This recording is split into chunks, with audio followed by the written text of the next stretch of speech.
Добрый день, дорогие друзья! Я нахожусь на замечательной реке Десна возле города Киев. Это место мы выбрали не случайно. Здесь у нас поворот основного русла. Глубина возле самого берега. Начинается с вал буквально с 5 метров. Ловить мы будем на штекер 13-метровый. Условия здесь непростые ловли. Под дистанцией 13 метров, глубина у нас порядка 8,5-9 метров. Рыбка здесь ожидается крупная, плотва, подлещик и, если повезет, то будет лещ. Традиционно мы все начинаем с промера глубины, дальше занимаемся прикормкой и потом приступаем к ловле.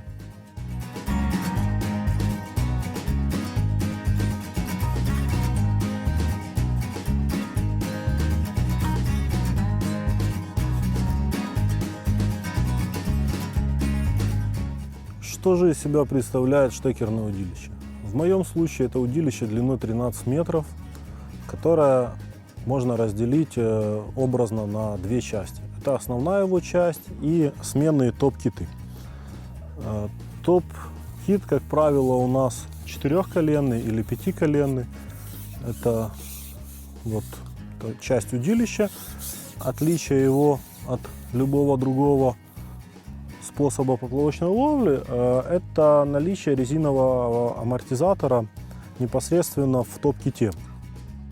Что нам это дает? Нам дает это возможность использовать самые тонкие лески и поводки, так как резиновый амортизатор будет гасить все рывки рыбы и не давать порваться нашей снасти. Сегодня глубина у нас порядка 9 метров, я уже говорил, поэтому топ-кит у нас будет состоять из 7 колен. Хоть в данном месте ловли и присутствует небольшое течение, но ловить мы будем сегодня на классические поплавки с классической оснасткой. Что из себя представляет классическая оснастка? Это вот данная оснастка, которая состоит у нас из минимального подпаска. Дальше на расстоянии 25 сантиметров идет 2 промежуточные дробинки. И выше на 15 сантиметров у нас располагается основной груз.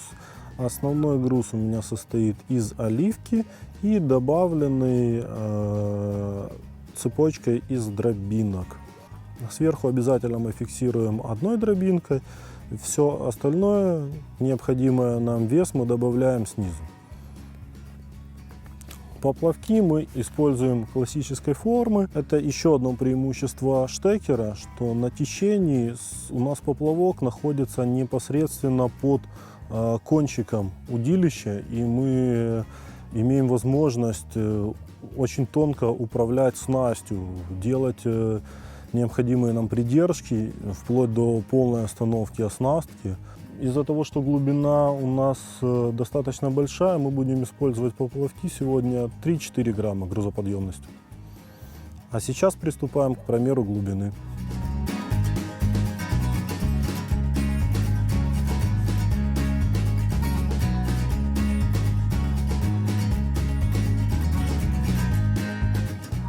Для промера глубины нам понадобится такое нехитрое приспособление, но очень необходимое, как глубиномер. Используем глубиномер вот такой вот конструкции. Достаточно легко им пользоваться. В ушко продеваем наш крючок и вставляем его в неопреновую вставку на дне. У нас получается вот такой вид. Дальше мы заводим нашу оснастку и начинаем простукивать дно. Вот у нас первый завод, показывает, что глубина у нас меньше, чем мы предполагали. Откатываем штекер, отсоединяем кит и уменьшаем глубину примерно сантиметров на 40. Когда уменьшаем глубину, не забываем самый верхний кембрик убирать вниз. Для чего мы это делаем? В основном все поплавки у нас из бальзы, и чтобы леской не прорезать тело поплавка и оно не пило воду в дальнейшем, нам нужно при изменении глубины отодвигать леску от самого тела. И эти все процедуры стараться делать как можно аккуратнее, чтобы поплавки служили у нас долго. Вот мы уменьшили нашу глубину и видим, что у нас тело при касании глубомера дна, тело у нас находится над водой и еще торчит сантиметров 7 киля поплавкам. Мы так и оставим нашу глубину. Почему? Когда мы снимем глубомер и наш поплавок займет рабочее положение, то значит подпасок ляжет на вот эти 7 сантиметров плюс тело, то есть примерно сантиметров 10 подпаска у нас будет лежать на дне.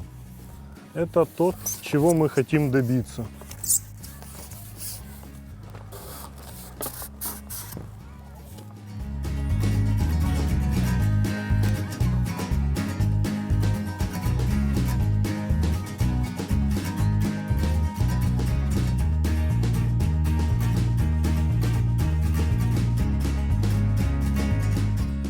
После того, как мы промерили нашу глубину, мы фиксируем в конце кита крючок и делаем отметку специальным маркером на удилище. Для чего мы это делаем? Для того, чтобы, не дай бог, у нас что-то случится с нашей оснасткой, оторвется, испортится, запутается, нам надо будет прицепить другую, и у нас глубина уже будет отмечена. Мы не будем на это тратить дополнительное время, мы не будем еще раз на нашей точке пугать рыбу, которая станет на прикормку, не будем стучать по дну и им по головам глубиномером. Какой маркер мы используем? У каждого рыболовного бренда есть этот маркер. Они есть разных цветов. Белый, красный, желтый в основном. Но они очень дорогие у всех рыболовных брендов. На самом деле все просто. Его придумали не рыбаки, его придумали строители. Этот маркер используется в разметке ржавого металла. Отметку делаем любую, просто вот, чтобы нам было видно. Предупреждаю сразу, этот маркер очень хорошо наносится. Не стоит рисовать вот по кругу, потому что при засыхании его очень тяжело смыть. Поэтому делайте просто маленькую отметочку, и так, чтобы вы понимали, где ваша глубина.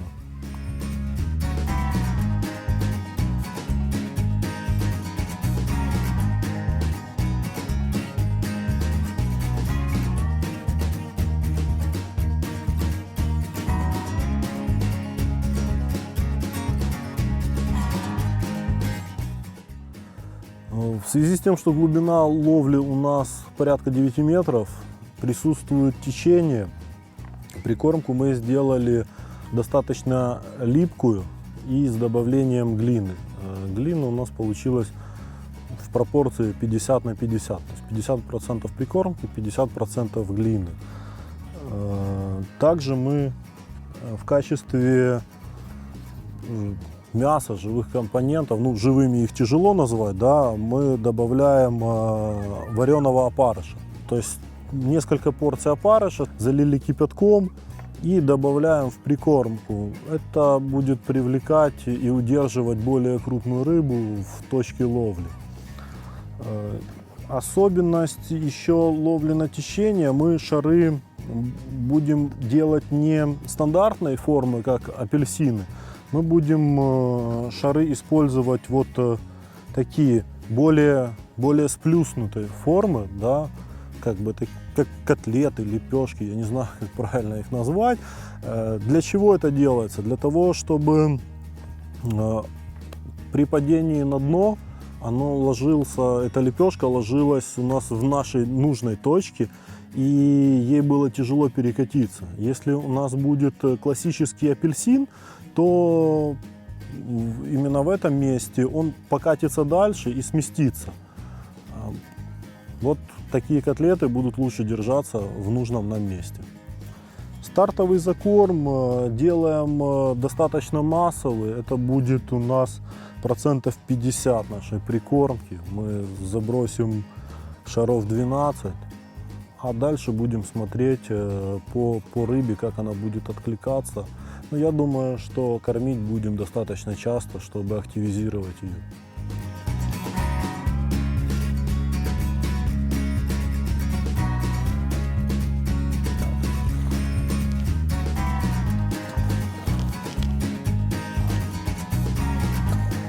В связи с тем, что у нас идет постоянный свал в месте ловли, мы примерно метр не добрасываем до поплавка, так как у нас они скатятся по свалу, эти наши котлеты,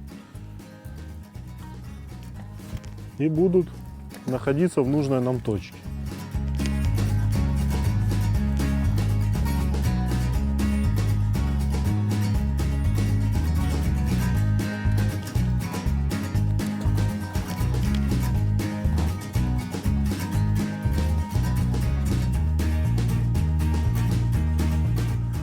Ну что, стартовый закорм у нас сделан. Приступаем к ловле. Начинаем мы с насадки в 2 опарыша.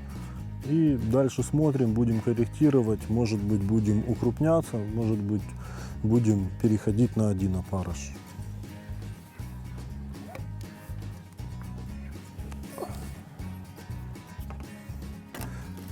Здесь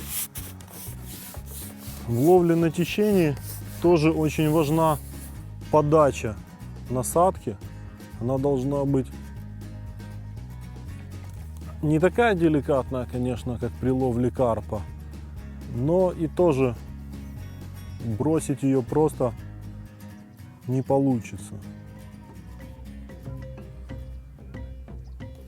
Аккуратненько опускаем и делаем такую проводочку с легкой придержкой для начала. Вот у нас была первая поклевка, которую я традиционно прозевал. Ну, радует, что поклевки есть.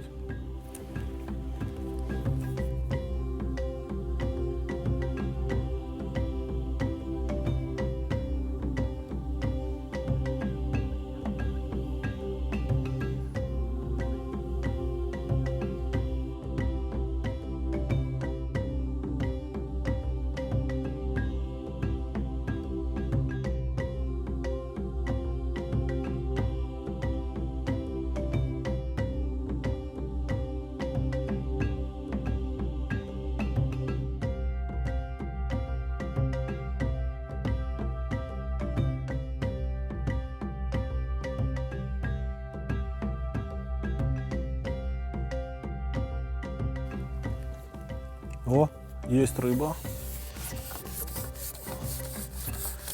Вот первая рыбка у нас клюнула. Рыбка не крупная.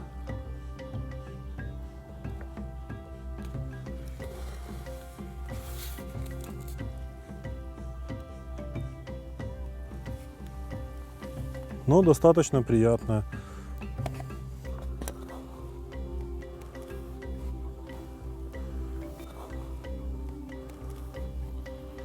Что-то с ней явно не так. Кто-то ее ел.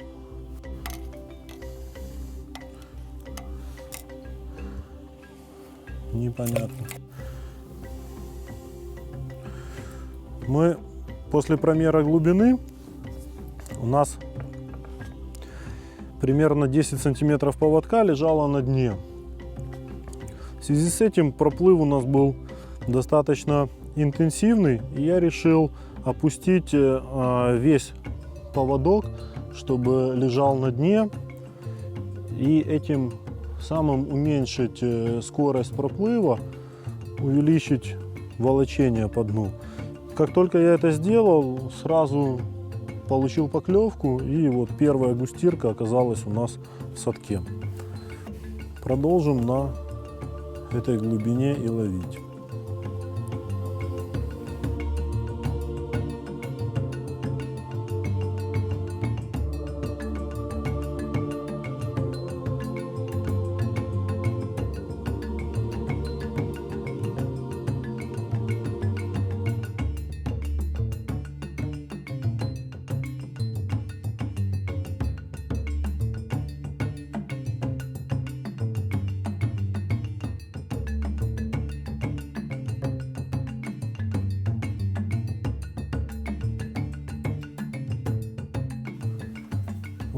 стараемся делать проводки в виде ступенчатой. То есть, что это значит? Вот, что значит ступенчатая проводка? У нас есть определенная сила течения. Мы отпускаем поплавок, чтобы он свободно проплывал. Периодически делаем маленькие такие паузы, буквально секундные. И, как правило, вот в эти секундные паузы у нас и следует поклевка.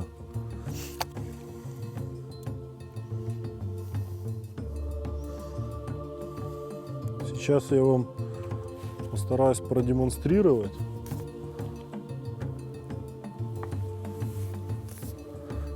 Эту ступенчатую проводку.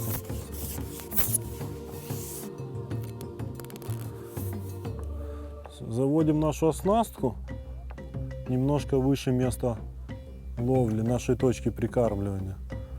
Ждем, пока груз опустится, и аккуратно опускаем поплавок. Вот он свободно поплыл, и делаем вот такие коротенькие микро паузы. Дальше сопровождаем его. И вот поклевочка была мимо. И сейчас повторяем то же самое.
Рыбка не крупная, но достаточно приятная.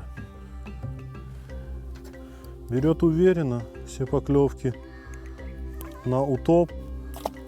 Это неудивительно, на такой глубине она не сильно пугливая.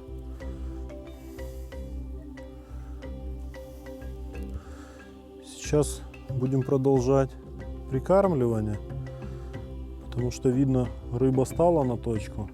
Теперь нам надо ее там удержать и по возможности привлечь более крупные особи. Рыба крупнее подходит, как правило, немножко позже. И это можно определить, когда у нас, что она подошла, если у нас будет наблюдаться легкое затишье в клеве. Чтобы докормить, мы ставим штекер на бару и будем докармливать сериями по 3 таких комочка.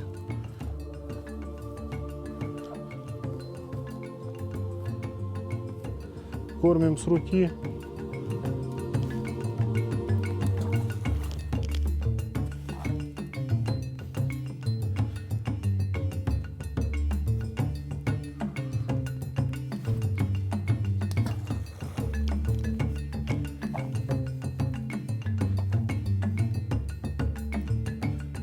Пока ничего не меняем, продолжаем ту же ступенчатую проводку. Помним, что подача очень важна, хоть то на течении, то в настоящем водоеме. И правильно подобранная подача насадки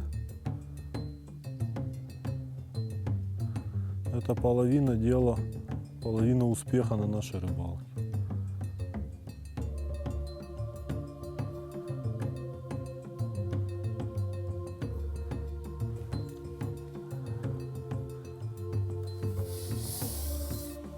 Вот очередная густирочка у нас в руках.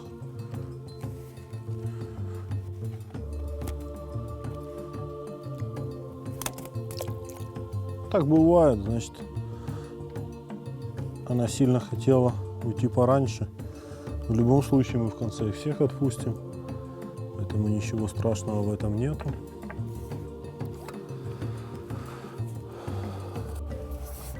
Рыбка капризничает, поэтому будем кормить почаще.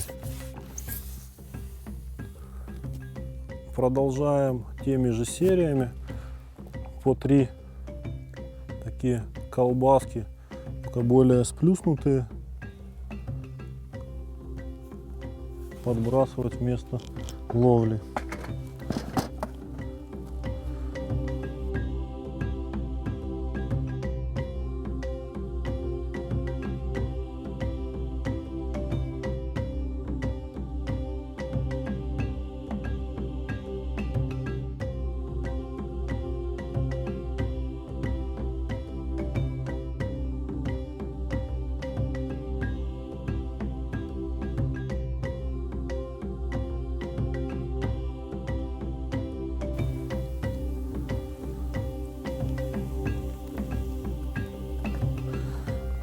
Вот странная ситуация, чем ближе к вечеру, тем рыба почему-то становится мельче, а должно становиться крупнее.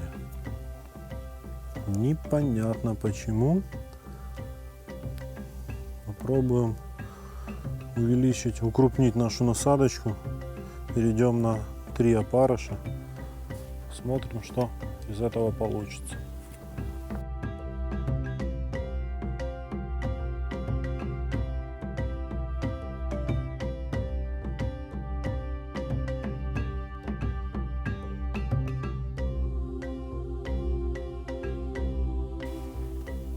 Что-то она упирается-то. Вроде не крупная, но